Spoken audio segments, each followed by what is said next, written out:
hari ini kepada semua yang hadir saat ini, perhatikan baik-baik bahwa pernikahan itu sangat penting di hadapan Tuhan. Saya percaya semua kita pasti akan menikah, cepat ataupun lambat. Kalian anak-anak muda yang hari ini ada, siapkan diri kalian betul-betul untuk mengerti arti pernikahan yang sesungguhnya. Kita lihat akhir-akhir ini pernikahan jadi begitu murah. Pernikahan tidak dihargai. Dengan apa? Kita melihat begitu gampang orang menikah dan begitu gampang orang cerai. Begitu gampang.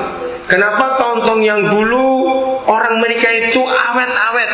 Orang-orang tua dulu bahkan kalau menikah dijodohkan, nggak pernah ada istilah pacaran, tapi mereka bisa awet.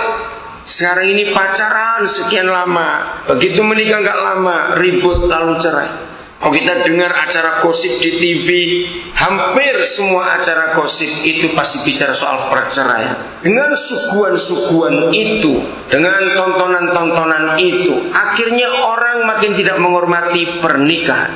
Asal punya uang, bisa buat pesta, meriah pestanya, nggak lama cerai. Saya percaya nggak ada orang tua yang rindu pesta besar-besar terus mengharapkan kapan ya cerai anakku ini ya. Nggak ada orang tua segila apapun berharap seperti itu. Untuk itu dalam pernikahan ini libatkan Tuhan. Tuhan tidak pernah berjanji bahwa pernikahan itu aman. Tidak. Tuhan Yesus tidak pernah berjanji. Bapa di surga juga tidak pernah berjanji bahwa pernikahan itu nggak ada masalah. Tidak mungkin.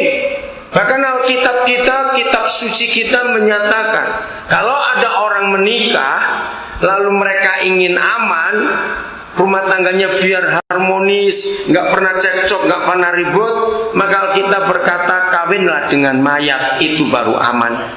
Kenapa? Karena selama kita menikah dengan namanya orang, pasti akan ada ketidakcocokan. Saudara-saudara yang belum menikah, perhatikan firman ini. Persiapan pernikahan yang baik bukan pakaiannya buatan mana, model apa, pestanya di mana, berapa besar, makanannya apa, bukan. Tapi persiapan pernikahan yang baik adalah siapkan diri menghadapi ketidakcocokan. Itu pasti ada. Untuk itu mengapa firman Tuhan mengatur begitu luar biasa hukum pernikahan itu. Kalau semua kita dalam pernikahan bisa menuruti apa yang Tuhan katakan lewat firman-Nya ini, maka percayalah rumah tangga kita pasti akan aman. Aturan-aturan yang ada dalam firman Tuhan ini sama seperti kita membeli barang-barang yang elektronik, apalagi yang computerized. Pasti ada buku petunjuknya, pasti akan ada aturannya. Nah, kalau kita tidak membaca buku aturannya atau manualnya dengan baik, maka barang-barang itu bukan lagi menolong kita, malah merepotkan kita. Nah, kitab suci kita itu buku yang mengatur soal pernikahan, soal rumah tangga. Jadi setiap rumah tangga yang mengalami masalah, apapun bentuk masalahnya, besar maupun kecil, maka rumah tangga itu pasti tidak mengikuti manualnya. Di dalam seluruh acara pernikahan ini ada satu yang paling penting yang tidak bisa dilewati, yaitu ketika kalian mengucapkan janji nikah.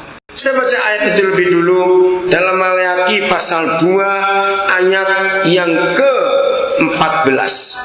Berbunyi demikian.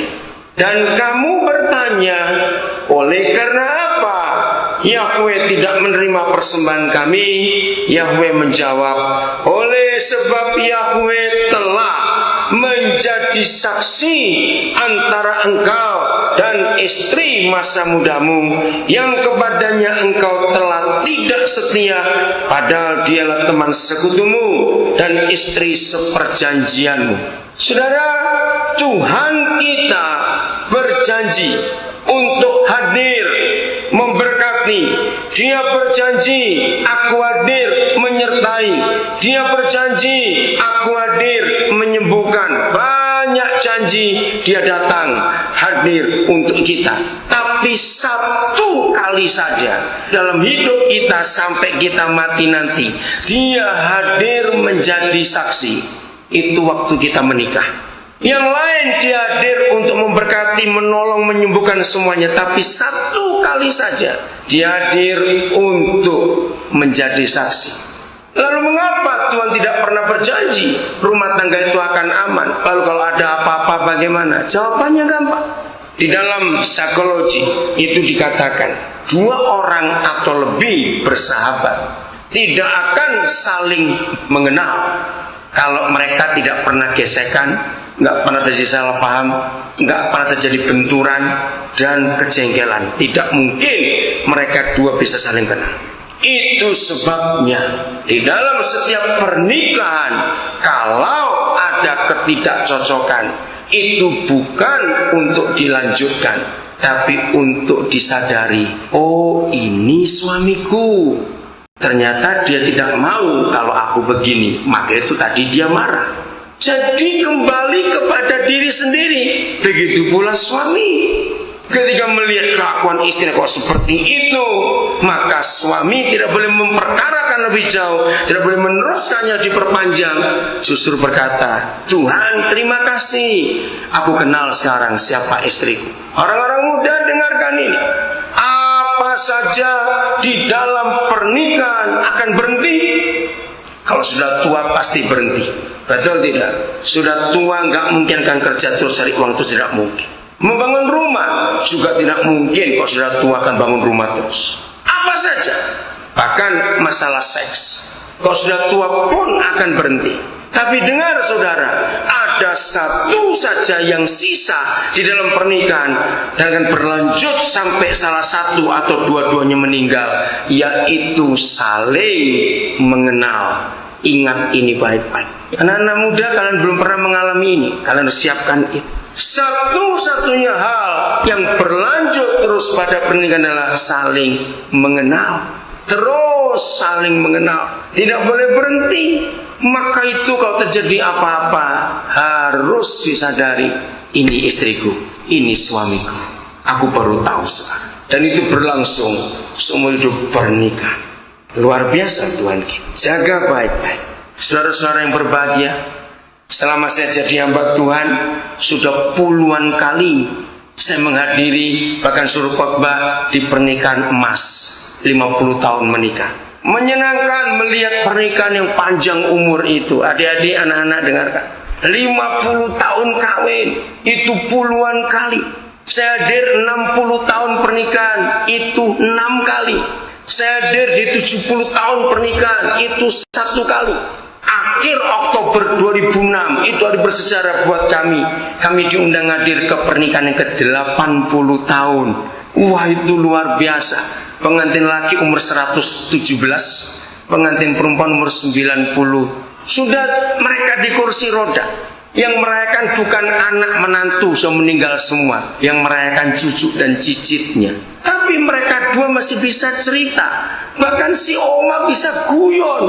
Orang tertawa semua di acara 80 tahun pernikahan mereka itu. Saya menangis. Luar biasa. Ini yang sudah langka di dunia sekarang.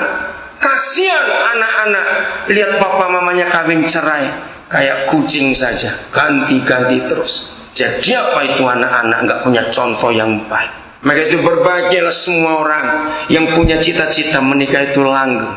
Biar hanya maut yang bisa memisahkan. Dia yang kita sembah di dalam nama Yesus adalah Tuhan yang benci perceraian. Saya lanjutkan, Efesus pasal yang kelima.